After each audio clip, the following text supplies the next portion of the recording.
Akhirnya selesai juga mengevaluasi asesmen peserta didik.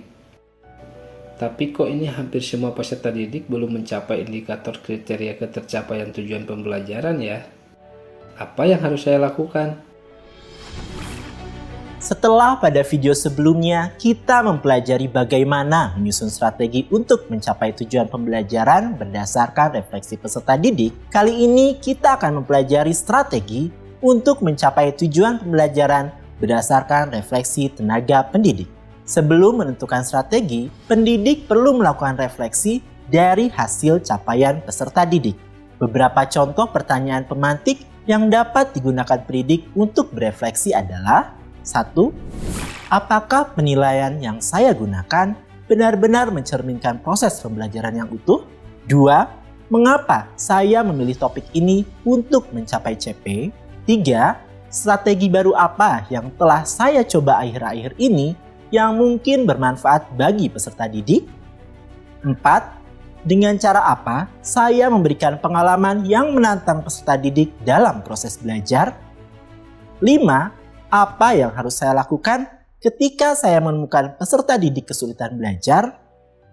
6. Apakah ada peserta didik yang tidak mendapat manfaat dari kegiatan pembelajaran dalam kelas?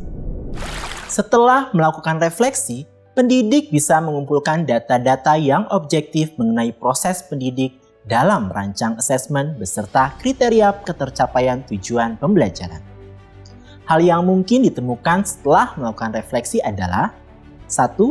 Pendidik kurang mempertimbangkan tahap perkembangan dan tingkat pencapaian peserta didik mengenai kebutuhan belajar, karakteristik, dan perkembangan peserta didik yang beragam. 2. Asesmen yang dirancang mungkin kurang adil, proporsional, valid, dan dapat dipercaya atau reliable.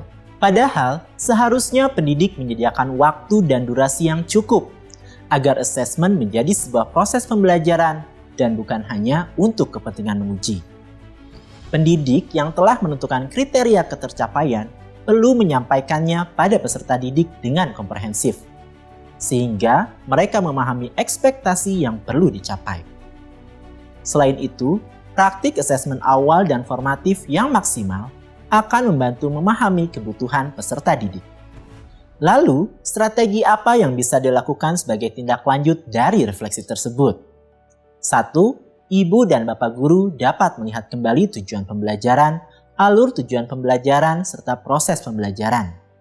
Jika diperlukan, Ibu dan Bapak bisa memodifikasinya sesuai dengan kebutuhan belajar, karakteristik, dan perkembangan peserta didik yang beragam.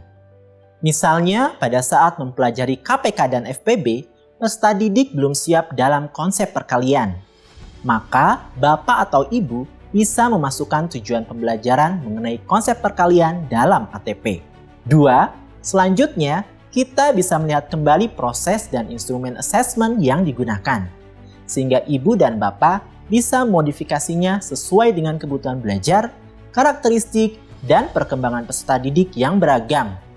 Misalnya, ketika semua peserta didik diminta membuat video sebagai proyek sumatif, sedangkan kemampuan dan sumber daya peserta didik belum mumpuni, Bapak dan Ibu bisa memberikan pilihan produk sumatif yang sesuai dengan karakteristik peserta didik namun tetap menantang.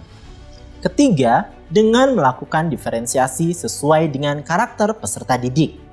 Misalnya, bagi peserta didik yang kurang mampu, menengah, dan mahir bisa berupa diferensiasi proses, diferensiasi konten, diferensiasi produk. Mari kita lihat kelanjutan kisah Pak Eka. Wah, sepertinya setelah saya refleksikan, saya belum melakukan asesmen awal sebelum masuk ke dalam topik ini. Saya perlu berdiskusi dengan guru mereka sebelumnya untuk mendapatkan informasi dengan kemampuan murid di kelas ini. Oh, ternyata anak-anak belum siap untuk mengikuti konsep ini.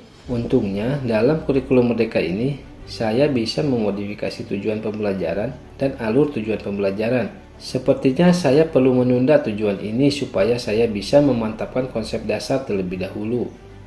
Selain itu, saya bisa memberikan pilihan kepada peserta didik mengenai bentuk asesmen yang bisa mereka pilih sesuai dengan tujuan pembelajaran dan kriteria ketercapaian tujuan pembelajaran.